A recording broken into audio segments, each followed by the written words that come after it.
Stop me if you heard this one. But it turns out the first nominating contest of the Democratic presidential primary was a complete, absolute debacle. All right, joining us now to analyze this mess, to discuss Bernie Sanders' campaign strategy going forward, senior advisor to the Sanders campaign, Chuck Rocha, friend of the show.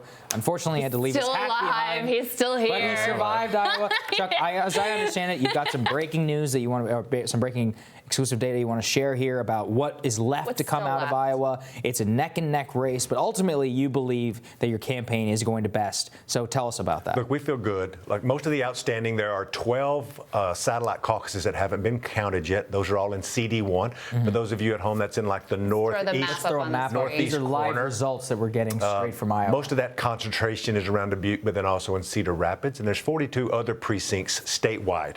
A lot of those, though, are in CD1.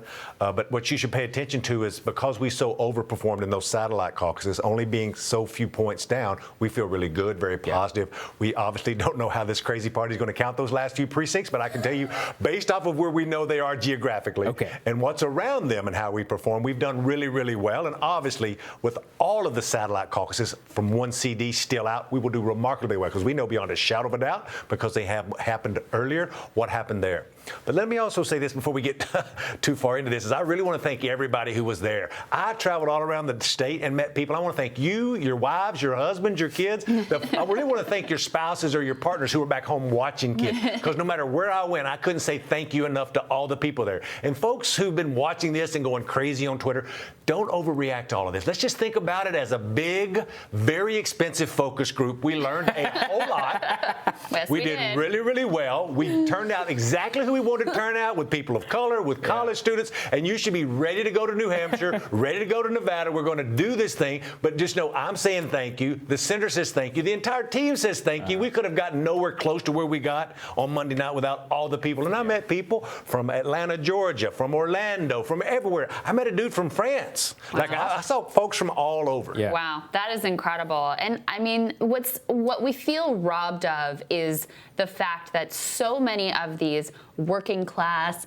immigrants, Latinos, that you and your team worked so hard to include in the process, to say you are valued, and if you vote in this caucus, it's going to matter and your vote is going to count.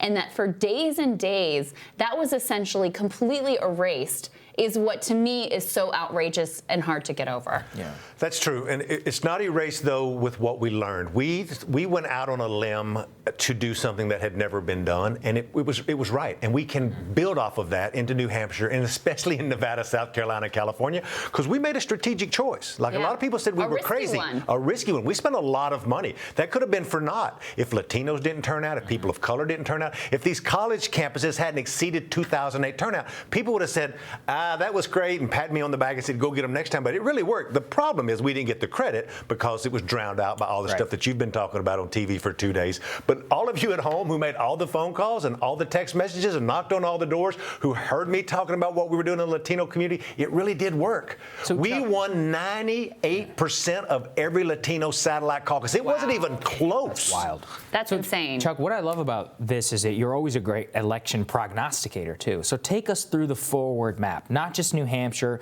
I'm sure you're using the same strategy there. Talk to us about Nevada, because that's going to be the next test of this Latino strategy. How are you another feeling caucus. About that? This is what bothers me the most about Nevada. It's like, we're going to do all of this work. We're going to continue to organize on the ground. I've told folks that the very first office that we opened in Nevada was in East Las Vegas. That's in the heart of the Latino community. We did that early. We did that almost 9 months ago, but we did that on purpose because we wanted to organize around it the same model we used in Iowa. But the problem is that it's a caucus, and you have to show up on a Saturday afternoon to caucus. The good news is that the party there has created 4 days of early voting. So people that are on shift work, right, and a lot of our voters, middle-class, blue-collar workers, people who are working a couple jobs, they can come in and vote early. So a big part of our operation, without giving away too many secrets, is going to be focused on this early vote, which to them is like their satellite caucuses. So you get an opportunity to go show up. So there's a lot of strategy around making sure that we have this firewall in New Hampshire and going into Nevada, and continuing to do the same thing, which is empowering like grassroots activists. And our fundraising numbers and all of that shows that we have a lot of momentum. This morning was a huge lift. How How do you feel about how Pete played all of this? I think that they have a lot of strategists over there around Pete who played it the way he should have played it. Like he jumped out there ahead. He needed that. Did you all have done that? You know, there was conversations about doing it, right? And Bernie Sanders and the team is going to do what we think is best reflective of the values of our campaign, and we're not going to speak to anybody else's. But we were going to put numbers out until we had results. We were going to declare victory until we had results, and we still feel that way. Okay, so Chuck, for the first time, even CNN is calling you the Democratic frontrunner. Okay, Nate Silver is projecting you're going to win most of the Super Tuesday states and are statistically tied essentially with Biden, South Carolina and Alabama. Are you adjusting strategy to look towards that? How are you thinking about the Super Tuesday map generally? Because you're trying to expand into a coalition which isn't necessarily part of that Sanders base. It's not just turnout. It's about building it out. What's the strategy there? I think you take a little bit of what we've learned from Iowa and leave no stone unturned. If you look what we rolled out this morning, which is rolling out millions of dollars of advertising in places that people wouldn't expect Bernie Sanders to go up. I look to my friend Crystal and say, we're going up in Little Rock, Arkansas. Guess what? We're going up in North Carolina. We're going up in South Carolina. We're going up in places where folks would go, wait, the prognosticators on regular news channels would be saying, why are you going up there? Well, we know we overperform with people of color. We've been overperforming with lots of folks. And now we're going to put our money where our mouth is. Not only are we going to put up TV ads, but we're moving lots of staff into those areas as well, because we're going to involve every state and a broad coalition. If there's anything I learned out of Iowa, is that I met people from all walks of life, every gender. I met them from all colors of their skins. And we should be looking at that at Super Tuesday, because we're going to do well in a place like Oklahoma that's only 45 minutes from where I grew up, but we're also going to do really good in Colorado. Yeah, I find it very interesting the media is not talking a whole lot about how much you all outperformed with people of color, because it doesn't fit the whole Bernie bro, white male narrative, so it's a little inconvenient for them. I do want to ask you, though, Chuck, my friend Sagar here and a lot of other people as well, see this potentially coming down to a Bernie versus Bloomberg fight, which would be a dramatic contrast, to say the least. How do you all look at that, and who do you all see as your potential chief rival at this point? Yeah.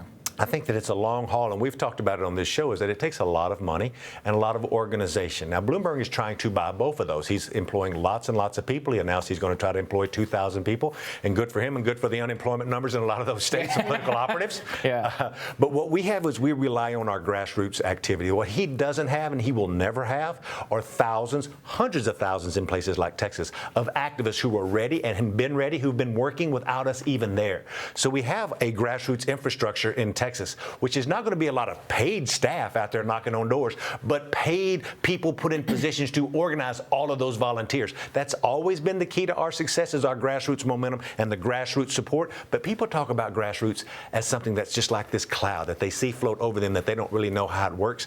We have their name, their phone numbers, and their email, and we talk to them all the time. And we connect those to organizers on the ground to come to an office and to make phone calls and to do text messages. That will always what makes us better than Bloomberg, is that he may have all the money, but we definitely have all the people. I have no doubt about that. However, Chuck, I hear you on that. The one thing I want to get at with Bloomberg is he has virtually the ability to buy enough delegates. It's possible in order to lead us into a contested convention and start to play around and form coalitions. How's your campaign thinking about that in particular? We have Bloomberg, we have Steyer, we have billionaires purchasing, in effect, delegates and the ability to affect the outcome of this nomination if there is a contested convention, which according to 538, 27% chance of something like that happening. They can purchase TV commercials and they can purchase mail pieces. They can purchase yard signs, but they can't purchase grassroots support. And I think that's what we rely on the most, is that support that are in all of these states now, that never really left, who've been self-organizing.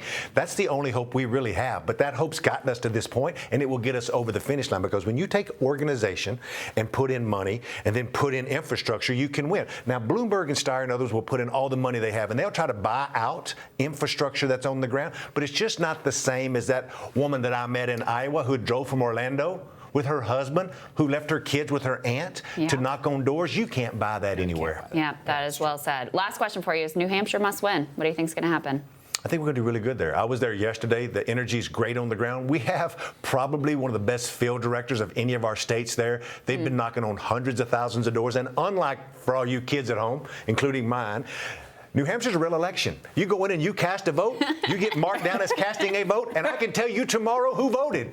Unlike in Iowa, where they're still waiting on precinct captains who have mailed in handwritten tablets of who showed up. So it's a real election. That's why I'm saying leave the Iowa stuff alone. It was a great focus group for us, but we're moving forward to New Hampshire and to South Carolina and to Nevada. So it's going to be a great day. We have been assured results of the New Hampshire primary at 9:30, and I cannot wait for that personally as a broadcaster. Indeed. So, listen, congratulations. Your hard work. I know this was a big team effort, but you really were a strategic leader of this. You've been telling us about it for months. Yeah. So we're also grateful for having your insights through all of this. Thank you, Chuck. Thank you, Chuck. To all your viewers. Appreciate it. Absolutely.